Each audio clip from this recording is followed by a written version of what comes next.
찾아오신 예수님의 말씀이 오늘 성경에 기록되어져 있습니다. 예수님께서는 부활하신 후에 약속하신 대로 갈릴리 호숫가에 나타나셨어요. 제자들에게 보이시고 제자들을 만나 주신 겁니다.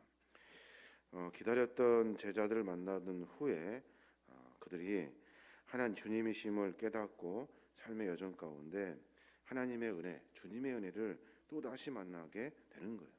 오늘 본문의 말씀을 통해서 주님은 우리 삶 가운데 또 이 말씀을 통해서 어떻게 나타나시는지, 또 주님은 어떤 분이신지에 대해서 우리가 같이 이야기를 나누어야 하는 겁니다. 오늘 주님은 일상에 다시 찾아간 제자들에게 다시 나타내 보이셨어요. 주님을 배신하고 그리고 자기들끼리 생각하여 평소에 일상 속에 가지고 있었던 직업을 다시 찾아서 마음 가운데 불편함이 있지만 그래도 일상 가운데 먹고 살아야 하기 때문에 일상을 포기하지 않고 삶을 살아가는 제자들에게 주님이 찾아가 주신 겁니다. 이 광경을 가만히 생각해 보면 우리의 인생의 여정도 마찬가지 아닌가 생각해 봅니다. 우리가 여전히 생업에 의해서 먹고 사는 문제들 때문에 일상의 삶을 살고 있습니다.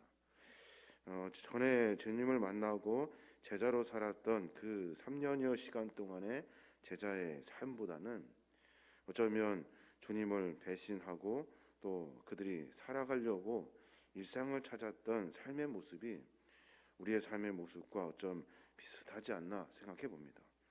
근데 문제는 주님이 일상 속에서 여전히 먹고 사는 문제로 아둥바둥 살고 있는 우리에게 찾아와 주신다는 거예요. 우리에게 찾아와 주셔서 우리에게 말씀해 주시고 우리의 삶의 여정 가운데 하늘의 은혜를 만나게 하신다는 거예요. 기억해야 할 것은 제자들은 그 마음과 그 생각 속에 일상생활을 하고 있지만 과거에 했던 일들을 돌이켜서 그 일 그대로 하고 있지만 다른 것이 한 가지 있었을 거예요. 그것이 뭐냐면 주님이라는 그 주님을 그 마음 가운데 쉽게 지워내지를 못했을 거예요.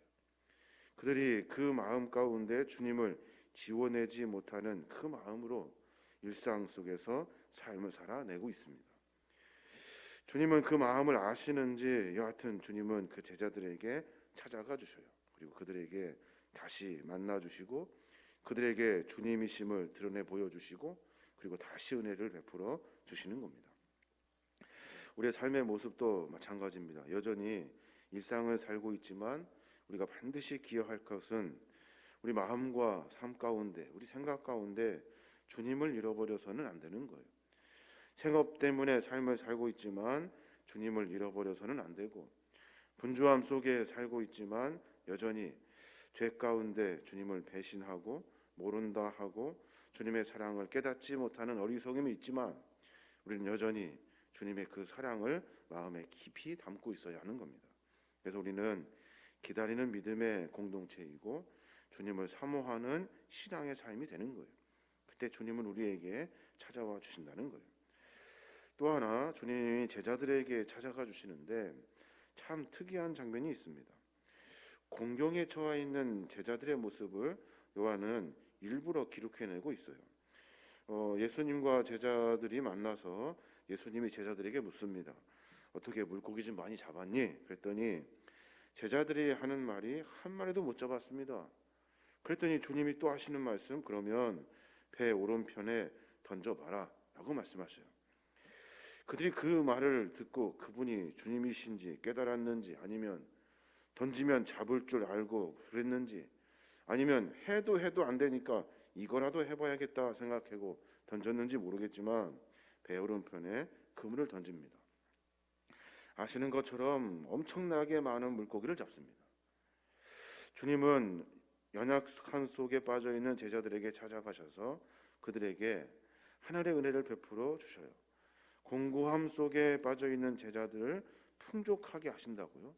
가난함 속에 있는 사람들에게 주님이 찾아가 주셔서 그의 삶의 문제를 해결해 주셔요. 하나님의 섭리는 분명히 은혜이고 하나님의 섭리는 우리를 긍휼히 여기시는 마음이라는 거예요. 아마 사람 같으면 아마 쫓아가서 혼을 냈을 거예요. 내가 그렇게 어려울 때 너희들 다 도망갔지. 내가 그렇게 너희를 찾았는데 한 사람도 안 보이더라. 아, 어디 갔었어? 어디 갔었어? 하며 따질 것인데 주님은 연약하고 공고함에 처해 있는 제자들의 모습을 보시고 다 용서하시고 그들에게 풍족의 은혜를 허락해 주신다는 거예요. 주님의 명령에 따라 그물을 던졌고 그로 말미암아 저분은 주님이시다라는 사실을 그들이 다시 깨닫게 되는 겁니다. 우리의 일상도 마찬가지입니다. 공고함에 있을 때, 어려운 처지에 있을 때 우리가 기도하는 이유는 하나님이 우리의 모습을 보시고 긍휼의 은혜를 베풀어 주시기 때문에 그래요. 그 긍휼의 은혜를 만나고자 하며 매 순간 하나님에서 우리에게 주시는 그 은혜 가운데 서려고 하는 것, 이것이 우리의 신앙의 모습이 되어야 하는 거예요. 하나님은 우리를 절대로 외면하지 아니하시는 분이셔요. 우리의 삶을 깊이 개입하여 주시고 언제나 우리와 함께 동행해 주시는 분이셔요. 애통함이 있어서 주의 이름을 부를 때 주님은 들으시고 응답하시는 분이 하나님이시라는 거예요. 제자들도 모든 것이 다 포기됐어요. 전에 주님을 만났을 때 자기가 할 수 있었던 모든 것들을 다 내려놓고 주님을 따랐거든요. 이제 다시 뭔가 일상을 시작하려고 하면 우리도 마찬가지지만 처음부터 시작하려면 다시 어려운 일들이 많을 거예요. 구해야 할 것도 많고 돈도 부족하고 해야 할 일들도 많아요. 그런데도 일을 시작해도 잘 안 돼. 그때 주님은 그것을 다 보시고 주께서 찾아와 주셔서 삶의 은혜를 만나게 하신다는 거예요. 공고함에 처해 있는 제자들을 찾아가셔서 풍족해 하시는 주님을 우리가 다시 만날 수 있는 겁니다. 또 하나 우리가 하나 더 생각해 볼 것은 주님을 맞았던 그 제자들 각양각색의 모습으로 주님을 맞습니다. 베드로, 요한 그리고 7명의 제자들, 거기에 있던 사람들이 주님을 만나는데 다양한 모습으로 있어요. 주님이시다라고 처음 발견한 사람은 사도 요한이에요. 요한이 아무래도 이상하다, 저분이 주님이시다 했더니 베드로가 갑자기 그 말을 듣고 겉옷을 들쳐 입고 정신없이 뛰어 바닷속으로 빠져요. 그리고 막 헤엄치듯이 무트로 나갑니다. 다른 제자들도 엉거주춤 얼렁얼렁 해가지고 무트로 배를 대서 주님을 다시 만나게 되는 거죠. 하나님은 각 개인의 그 기질, 은사, 참으로 다양한 성품들, 이런 것들을 전부 다 모으셔서 하나님의 거룩한 은혜의 백성의 삶으로 만나주시는 거예요.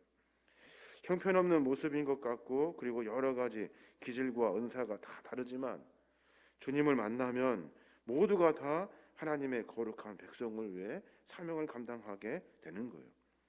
주님은 여러 다양한 사람들을 만나셔요. 여러 다양한 사람을 만나셔서 그들을 통해서 일하신다고요. 우리는 만나고 싶은 사람만 만나죠. 우리가 마음에 드는 사람만 만나고 잘하는 사람들만 만나요. 근데 주님은 그러지 않으셔요. 누구나 다 만나셔서 하나님의 거룩한 사역을 감당하게 하신다는 겁니다.